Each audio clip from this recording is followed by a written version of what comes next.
Hello guys, welcome back to the study. This is Dheeraj Kumar. मैंने आपसे जैसा कि वादा किया था कि कुछ टेस्ट सीरीज जो पेड टेस्ट सीरीज का वीडियो सोल्यूशन मैंने यूट्यूब पे देना है, तो मैंने कल आपको टेस्ट सीरीज नंबर 5 का शायद वीडियो सोल्यूशन दिया था। तो आज आपको टेस्ट सीरीज 7 का वीडियो सोल्यूशन देता हूं।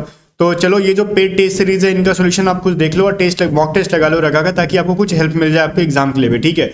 बाकी अगर आप सक्षम हो टेस्ट सीरीज बाई करने में, तो आप हमारे एप्लीकेशन पे जाके फुल टेस्ट सीरीज को बाई कर सकते हो। पहले टेस्ट सीरीज लगा के आप वहीं पे वीडियो सोल्यूशन भी देख पाओगे। ये वाई ग्रुप के लिए कंप्लीट टेस्ट सीरीज है, ठीक है। रागा एंड इंग्लिश दोनों का होगा इसके अंदर, एयरफोर्स वाई ग्रुप का, जो कि 149 में आपको 25 प्लस टेस्ट सीरीज मिल जाएंगे। डिस्क्रिप्शन में मैं लिंक दे दूंगा, आपको एप्लीकेशन को डाउनलोड करके कर सकते हो। साथ ही साथ अगर आपको रीजनिंग में प्रॉब्लम आ रही तो रीजनिंग की हमारी पीडीएफ बाई कर लो। इसके अंदर वर्बल एंड नॉन वर्बल है और एग्जाम में सेम पैटर्न पे आएगी। और व्हाट्सअप करो रीजनिंग की पीडीएफ बाई करने के लिए 7279047787, ठीक है। साथ ही साथ वोकैबुलरीज में आ रही है प्रॉब्लम, तो टॉप इसमें 600 प्लस वोकैब है, जो कि मोस्ट बीबीआई वोकैब से एग्जाम में आने लायक है, संभावना है। One word, idiom, phrase, synonym, antonym, spelling वाली, ठीक है। और साथ ही साथ मैथमेटिक्स का रामबाण पीडीएफ, ठीक है। इसमें की जितनी मैथमेटिक्स है उनको 2 बार 3 बार बना लो। मैथमेटिक्स के पीडीएफ में वीडियो सोल्यूशन का लिंक मिल जाएगा। इतना पीडीएफ से क्वेश्चंस बना लेने के बाद आपका एग्जाम में ना तो एक मैथ छूटेगा, ना एक आपका रीजनिंग छूटेगा, ना ही आपका वोकैबुलरी छूटेगा। मतलब 90% तक हम लोग एक्यूरेसी के साथ अटेम्प्ट कर पाएंगे बिल्कुल एग्जाम में, ठीक है। तो जाओ भी व्हाट्सअप करो और व्हाट्सअप के सारी पीडीएफ को बाई कर लो। और चलो हम लोग टेस्ट सीरीज को स्टार्ट करते हैं अपना। भाई चलो अभी टेस्ट नंबर 7 का वीडियो सोल्यूशन देखते हैं फटाक से। और पहला क्वेश्चन है अपना, देखो, इमली में कौन सा अम्ल पाया जाता है? तो इमली के अंदर टार्टरिक एसिड पाया जाता है, पता होगा आपको। इसमें कुछ दिक्कत नहीं, तो जीके का हम स्किप करते, बिकॉज जीके में तो कुछ एक्स्ट्रा मैं बताता नहीं हूँ। जो चीज़ें हैं आपको वही याद करनी है और आंसर्स आपको याद रखने हैं, ठीक है।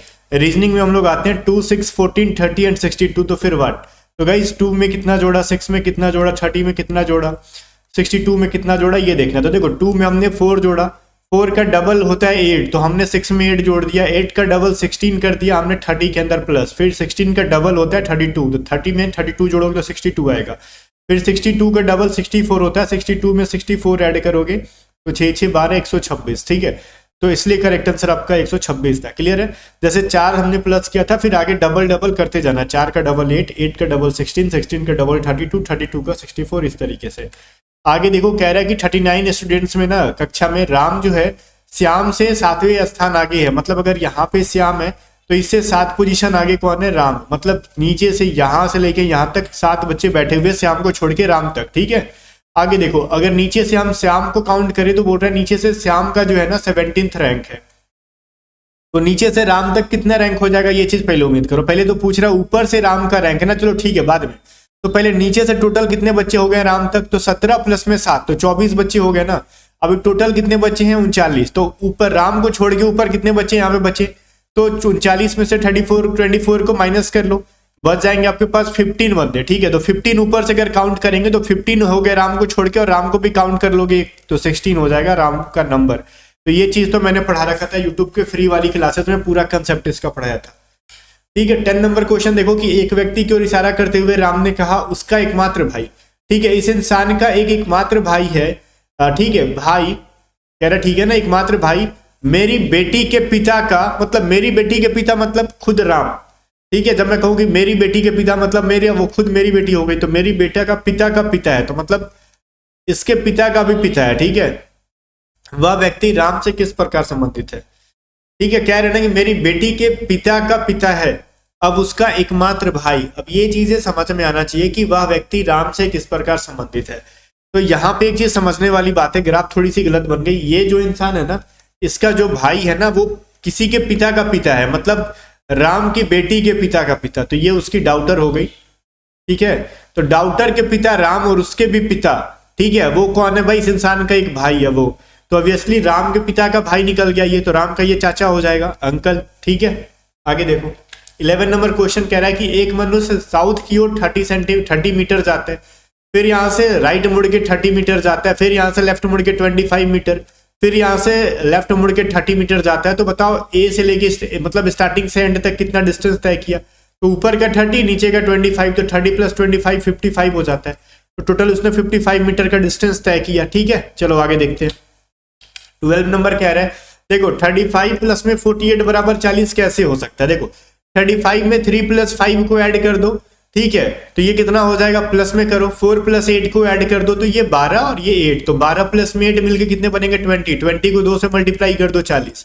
वही काम हमने यहाँ भी किया, यहाँ भी किया, वही काम हम लोग 14 प्लस में 21 में करेंगे। 4 और 1 को जोड़ लो, कितना होता है भाई 5 होता है, ठीक है। फिर 2 और 1 को जोड़ लो 3 होता है, तो मतलब 5 और 3 कितना होता है 8, 8 को आप 2 से मल्टीप्लाई कर दोगे तो 16 हो जाएगा। सेम काम को आपको करना था, ठीक है, सारे के अंदर वही किया। जैसे 23 और कह रहे हैं ना 23 + 34 बराबर 24 है, कैसे हो सकता है, तो 2 और 3 जोड़ोगे तो कितना हो जाएगा 5, प्लस 3 और 4 जोड़ोगे तो कितना होगा 7, तो 7 + 5 कितना होता है 12, 12 का मल्टीप्लाई कर दो 24, ठीक है, ऐसे करके चले जाते हैं। तो करेक्ट आंसर सी था इसका, सही था। 13 नंबर कह रहा है BEGK को हम लोग लिखते हैं ADFJ, तो B में 1 माइनस करो तो A आएगा, E में 1 माइनस करो तो D आएगा, E से जस्ट पहले, G से जस्ट पहले F आता है, K से जस्ट पहले J आता है। उसी प्रकार PSBY में P से जस्ट पहले एक बार जाओगे तो क्या आएगा O आता है, ठीक है, O से एक जस्ट पहले जाओगे तो R आएगा, B से एक जस्ट पहले जाओगे तो U आएगा, ठीक है, और Y से जस्ट पहले X आता है, तो ORUX जो है ऑप्शन नंबर ए के अंदर बिल्कुल भी सही आंसर है इसका। 14 नंबर देखो, डिसअपॉइंटमेंट, ठीक है, तो इस वर्ड का यूज करके कौन सा हम लोग नहीं बना सकते, तो पॉइंटर, बिकॉज पॉइंटर के अंदर आर है, डिसअपॉइंटमेंट का मतलब कहीं भी आर नहीं है, तो ये इसका सही आंसर है।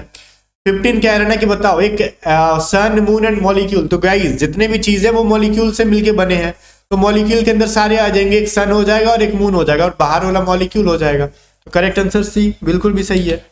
आगे देखो, कह रहा है देखो 3:30 पे घड़ी की सुई जो है ना, मिनट की सुई कहता है कि उत्तर पूर्व की ओर है, तो घंटे की सुई किधर होगी, ध्यान सुनो। 3:30 कब बजता है, जब 3 यहाँ पे और मिनट की सुई नीचे, मतलब 6 पे होता है, यही ना। तो ध्यान से सुनो, ये जो मिनट वाली सुई नीचे है इसको कह रहे हैं हम लोग क्या, नॉर्थ ईस्ट है, और एक्चुअली में नॉर्थ ईस्ट देखो यहाँ पे होता है, तो कितना डिग्री पीछे जाना पड़ रहा है अपने को एक्चुअल डायरेक्शन पता करने के लिए, 135 डिग्री पीछे जाना पड़ रहा है।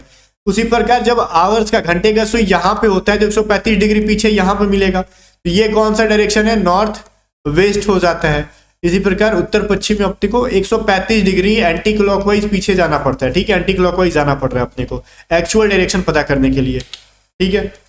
17 नंबर देखो कह रहा है दूध का रंग कैसा होगा, तो दूध का रंग कैसा होता है, व्हाइट होता है, तो क्या व्हाइट कर दे, नहीं, व्हाइट क्यों नहीं, क्योंकि व्हाइट को क्या कहा गया है, सफेद को लाल कहा गया है, व्हाइट इज कॉल्ड रेड, ठीक है, तो करेक्ट आंसर अपना क्या हो जाएगा, रेड हो जाएगा। आगे देखो 18 नंबर क्या रहना कि देखो 2 क्रमानुगत संख्याएं ज्ञात कीजिए जिनमें पहले अंक का 3 गुना दूसरे अंक के 2 गुने से 5 अधिक है। तो 2 कंटिन्यूअस या फिर कंटिन्यू नंबर क्या है भाई, फाइंड द 2 ऑर्डिनल नंबर्स, या फिर 2 कंटिन्यूअस नंबर, या फिर इसको क्या कहते हैं हम लोग, कंटिन्यू को इंसेसिट कुछ और भी कहते हैं, ठीक है, जो कि एग्जैक्टली मेरे को समझ में नहीं आ रहा है जो आप लोग बोलते हो, ठीक है, मैथ के टर्मिनोलॉजी में, बट इसको लगातार संख्या जो कहते हैं ना, कि जैसे जैसे 1 के बाद 2 आ गया, 2 के बाद 3 आ गया, कंसेक्यूटिव नंबर कहते हो, ठीक है। तो ऐसे क्या हो गया ना, मान लो कोई एक पहला x है तो फिर दूसरा क्या हो जाएगा x + 1, क्योंकि 5 और 6 ले रहे हो, 6 और 7 ले रहे हो, तो एक ज्यादा होता है ना आगे वाला जस्ट उससे, तो मान लो पहला x होगा तो दूसरा x + 1 होगा। अब सुनो क्या कह रहा है, पहले का 3 गुना जो है ना दूसरे के 2 गुना से कितना ज्यादा है भाई, 5 अधिक है, तो पहला 5 अधिक है तो पहले में से दूसरा का माइनस कर दो, 5 आना चाहिए, तो 3x - 2x प्लस में 2 बराबर 5 आना चाहिए ना, तो x बराबर कितना हो जाएगा, ये माइनस में आ जाएगा, रीजन इस माइनस से मल्टीप्लाई होकर माइनस बन जाएगा, तो 5 की जगह पे 7, ये 2 उधर जाके प्लस हो जाएगा, तो x बराबर 7, ठीक है। तो अगला संख्या क्या होगा, x + 1 बराबर 8 हो जाएगा, 7 में 1 जोड़ोगे तो 8 ही होगा ना, तो 7 और 8 है दोनों मिलके, ठीक है। करके भी आप देख लो, ऑप्शन से भी कर सकते थे 7 और 8 को, कि पहले संख्या का 3 गुना, मतलब 7 का 3 गुना, 8 का 2 गुना करके देखो 21, और ये 16 माइनस करने पे 5 आना चाहिए था, आ रहा है कि नहीं आ रहा, ऑब्वियसली आ रहा है। ऑप्शन से भी कर लेते, ज्यादा दिमाग नहीं लगता है ना, तो ऑप्शन से बना लिया करो। 19 नंबर देखो कि 9 औरतें 50 दिन में किसी काम को कर लेंगी तो 6 औरतें और बढ़ा दिया जाए, तो 9 + 6 कितना होता है 15, तो इस काम को कितने दिन पहले कंप्लीट किया जाता है, पहले वो काम कितने दिन में कंप्लीट होगा वो पता करो, तो 5 3 जा 15 और ये 10 बार में कट जाएगा, ये 3 3 जा 9, ठीक है, तो x = 30 डेज, तो कुछ कहेंगे 30 डेज आंसर सही है, नहीं, पूछ रहे ना कि वो काम कितने दिन पहले पूरा हो जाएगा, ठीक है, कहना देना in how many days will the work be completed. अच्छा, इंग्लिश में कुछ गड़बड़ है, ठीक है, इंग्लिश में थोड़ा सा गड़बड़ है, then how many days work will be completed, तो आपने 30 कर लिया होगा। देखो आपको यहाँ पे मॉक टेस्ट में एरर है, कोई दिक्कत नहीं है, आपने सही किया, अपने माइंड में स्कोर बढ़ा लो अपने आप को, ठीक है, अगर आप 30 डेज लगा रहे होगे इंग्लिश को पढ़ के तो फिर सही है। ठीक है, अगर आप हिंदी पढ़ के बना रहे हो, अगर आपने 30 डेज लगाए तो फिर आपने गलत है। देखो according to English 30 days answer सही है, अकॉर्डिंग टू हिंदी क्या है ना कि कार्य कितने दिन पहले पूरा हो जाएगा। ठीक है, तो ये काम 30 दिन में, पहले 50 दिन में होना था, अब 30 दिन में हो जाएगा। तो कितना दिन बचा रहे हम लोग, 50 - 30 इज इक्वल टू 20। इस बेसिस पे करेक्ट आंसर अपना 20 होगा अकॉर्डिंग टू हिंदी। ठीक है, but according to option according to English option number A is the correct answer. ठीक है, चलो 20 नंबर कह रहा है अगर थीटा या फिर ए बराबर 30 डिग्री है। ठीक है, ए बराबर कितना है सर, ए बराबर 30 डिग्री है, तो tan स्क्वायर ए प्लस में कॉट स्क्वायर ए का वैल्यू बताओ। तो tan स्क्वायर 30 डिग्री प्लस में कॉट स्क्वायर 30 डिग्री का वैल्यू बताओ। तो tan 30 का वैल्यू क्या होता है, 1/√3 का स्क्वायर प्लस में कॉट 30 का वैल्यू √3 कर लोगे तो 1/3 प्लस में 3 हो जाएगा 10/3। ठीक है, कर लो मल्टी, पूरा इसको सोल्यूशन सम कर लोगे, बटा पे का जोड़ है तो 10/3 है। और आई होप गाइस कि ये 19 नंबर आपको समझ में आया होगा। देखो इंग्लिश में कह रहा है ना कि वो काम कंप्लीट कितने दिन में होगा, और हिंदी में पूछ रहे हैं कि वो कितने दिन पहले कंप्लीट हो जाएगा, दोनों में फर्क है ना। तो एक्चुअली कंप्लीट होगा 30 डेज में, बट पूछ रहा है कितने दिन पहले काम हो जाएगा अपना, तो 50 में से 30 घटा लो, वो अपना करेक्ट आंसर होगा। ठीक है, चलो। और एग्जाम में अगर क्वेश्चन ज्यादा ट्विस्ट में लाएगा तो आप हिंदी के अकॉर्डिंग ही उसको इंग्लिश को भी सजा के रखेगा। बट हाँ, अगर एग्जाम में ऐसा हुआ ना तो इंग्लिश को आप लोग सही मानना। ठीक है, बट मेरा सेट करने का पर्पस वही था जो मैंने हिंदी में किया। बट अगर एग्जाम में ऐसा कभी कुछ हो तो इंग्लिश को प्रायोरिटी दिया जाता है, ये चीज मैं पहले क्लियर कर दूंगा। ठीक है, तो देखो 21 नंबर क्वेश्चन क्या है, 1 + 2 + 10 + 18 प्लस में 3 प्लस में 17 प्लस में 19 का कह रहा है, बताओ वो कितना होगा। एवरेज पूछ रहा है आपसे, मीन पूछ रहा है। 7 डेज टोटल 7 है, तो 70/7 बराबर कितना हो जाएगा, 10 हो जाएगा। करेक्ट आंसर 10 हो जाएगा, ऑप्शन नंबर है। तो सीधे सीधे जोड़ना था, टाइम कंज्यूम कर रहा था थोड़ा सा। ये 4th प्रोपोर्शनल पूछ रहा है, what with the quadrature of फलाना फलाना ढिमकाना। तो 4th प्रोपोर्शनल क्या होता है, BC/A। तो B की जगह है कितना 8, C की जगह है 7 और A की जगह है 4। तो ये 4 दूनी 8 बराबर 14। करेक्ट आंसर क्या हो जाएगा, C। आगे देखो, फिर कह रहा 3 अलग अलग जो है ना प्रवेश परीक्षा लिखने की उम्मीदवारों की संख्या 4, 5, 6 के रेशियो में थी। तो अगर पहले में 40% इंक्रीज कर दिया जाए तो 40% बढ़ा दिए रेशियो, दूसरे में कितना 60% बढ़ा दिया जाए, तीसरे में कितना 6 में कितना 85% बढ़ा दिया जाए, तो बताओ फाइनल रेशियो क्या बनेगा। तो चलो ठीक है, इसको हम लोग ना 5 से डिवाइड करते हैं, 5 दूनी 10, 5 × 40। ठीक है, चलो ठीक है, 5 3 × 15, 5 2 इतना, ये हो गया। ठीक है, 5 × 1 15, 5 × 7 35। ठीक है, फिर 2 के टेबल से 2 3 6, 16 से कटेगा, ये 2 बार में कट जाएगा। तो 28 दूनी 56, 16 × 5 80 और 3 × 71 111। तो ऑप्शन नंबर 1 जो है सही है। ठीक है, ए जो है करेक्ट आंसर है। 24 नंबर कह रहा है कि एक ट्राइंगल का जो है, आज ही मैंने मेंसुरेशन, मतलब आज बोले तो डेट बोले तो 9 तारीख, ठीक है 9 दिसंबर को मैंने पढ़ाया था मेंसुरेशन। ये चीजें आपको पता होगा उसमें कि परिमाप कह रहा है ना कि ABC का वैल्यू क्या है, टोटल जोड़ने पे ABC का वैल्यू जोड़ोगे तो 200 दे रहा है। 2 भुजाएं अगर इनकी बराबर है तो तीसरी भुजा कह रहा है ना, तीसरी भुजा क्या कह रहा है, तीसरी क्या आ गया भाई, तीसरी भुजा बराबर वाली भुजा से 20 अधिक है। अच्छा, ये जो थर्ड है ना इससे 20 अधिक है, ये काउंट करना है आपको। तो ऐसे क्वेश्चन को हम लोग बेसिक पे नहीं जाएंगे, तीसरी भुजा की लेंथ पूछ रहा है तो मान लेते ना कि 200 है, तो तीसरी भुजा अगर मान लो 60 हो जाएगा। ठीक है, क्योंकि अगर 2 भुजाएं जो बराबर हैं इन दोनों को क्या होगा, बराबर होगा और ये ज्यादा होगा। तो तीसरी भुजा का अगर वैल्यू 60 है, इसका वैल्यू अगर 60 मान ले तो इन दोनों भुजा को जोड़ने पे वैल्यू क्या मिलना चाहिए, 200 में से घटा लो अपना, तो 140। तो ये 70 मिलने चाहिए। ठीक है, क्योंकि दो भुजाओं का योग 140 है ना, तो 2 से डिवाइड करेंगे तो 70, तो ये 70 ये 70, तो क्या 70 - 60 करने पे 20 आ रहा है, वैल्यू नहीं आ रहा है। तो पहला ऑप्शन 60 नहीं लेंगे, 50 नहीं लेंगे, बिकॉज 200 में से अगर हम 50 घटाएंगे तो 150 वैल्यू आएगा। तो कब इसको भी 150 को 2 से डिवाइड कर दोगे तो 75 - 50 तो 25 होता है, ये हम लोग कर नहीं लेंगे, हम दोनों का वैल्यू 20 होना चाहिए था। बट 80 लेके देखते हैं, तो अगर मान लेते हैं तीसरी भुजा 80 ले लें तो अपने को 120 मिल जाएंगी, बाकी के 2 भुजाएं कितना हो जाएगा, 60 का बन जाएगा। तो 60 और तीसरी भुजा 80, तो इनका माइनस करने पे 20 मिल रहा है, इसलिए correct answer option number C को ले लेंगे हम लोग। बहुत ही बेसिक से, आराम से आप ऑप्शंस की मदद से भी कर लेते। 25 नंबर क्या रहा है, 2/9 प्लस में 3/5 डिवाइडेड बाई 2/9 प्लस में 2/5 का वैल्यू बताओ।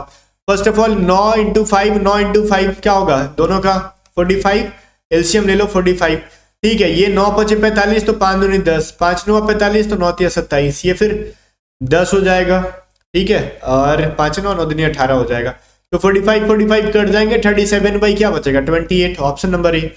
बटा पे का जोड़ था, टाइम कंज्यूम करता, थोड़ा सा मानते हैं हम इसके अंदर। 26 नंबर देखो, अब सुनो, ये जो पहला फोटो है ऐसे ऐसे करके, ये आधा पार्ट रंगा हुआ है ना, तो ध्यान से देखो, इसका ये वाला पार्ट जो है ना, ये वाला कहाँ पे, अगर ग्राफ बना दे तो इसमें है, नॉर्थ ईस्ट में यहाँ पे।